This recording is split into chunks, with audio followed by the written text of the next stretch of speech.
Alright guys, I'm back with some more modifications. I don't have the new heated bed yet. I did just order that today though. So, as you can probably guess, I can't leave well enough alone. So I went back into the control box. I decided I'm going to keep this, the metal control box, rather than printing out the one for the 400. Just because I like the way it's positioned, and all the wires are how I like them. So I just did a power up test. That's why that's running on top. But so like I said, as you well know, like many of us, we can't leave well enough alone. So I used to have those two little wires running to the power supply. I shortened them, I cut them down, and they're the wires for the light here. And what I did was I can't see it really right now because I zip tied it all together. But these wires that come in run into that little that guy right there with the two screws in it. And what I did was I just put the red to red and the black to black for the light, and just plugged it right into there. I put a little solder on it for good measure, but now my lights are powered there rather than running all the way across, and I have extra wires. So that'll make it a little more, I guess, if I want to take the power supply off, it's a lot easier.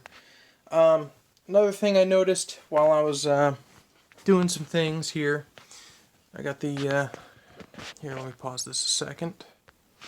Okay, so originally I had put the screen up here so that these two screws down here were exposed, and it was only being held in by one bolt right there.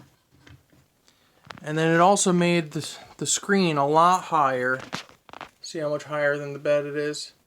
Versus then if I have it down on that other bolt hole, see how much lower it is? That's like well, I'll tell you, it's like a 20 millimeter difference because it's a 20 millimeter extrusion. But the reason why I'm doing this, what I'm gonna do is I'm gonna tap that hole out a lot deeper, and I'm actually gonna run these, the original length bolts, which to go into this 2020 extrusion, Mark has these in the kit, which is good enough to hold the extrusion in, but it's not long enough. I mean, it's good enough to bolt the frame together.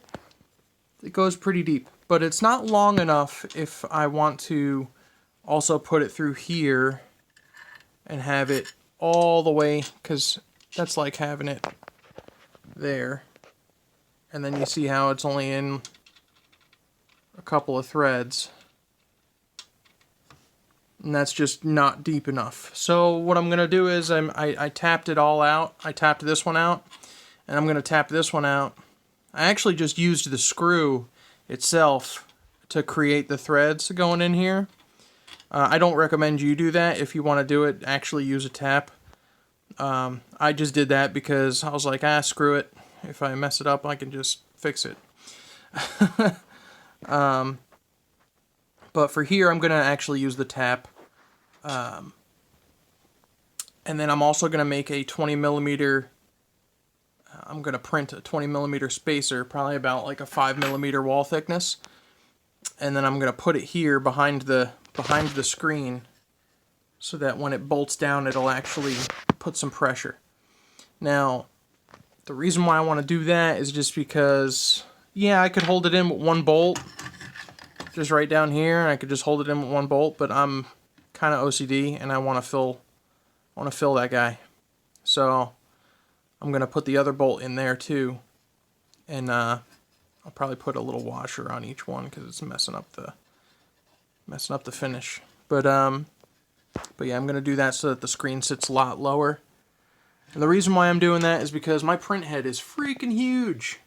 And what I noticed is I don't get the full, when it's up like this, and I have the print head all the way over to like the 400 mil mark, right about there, you can already tell when it comes all the way down, that print head's smacking right into that screen.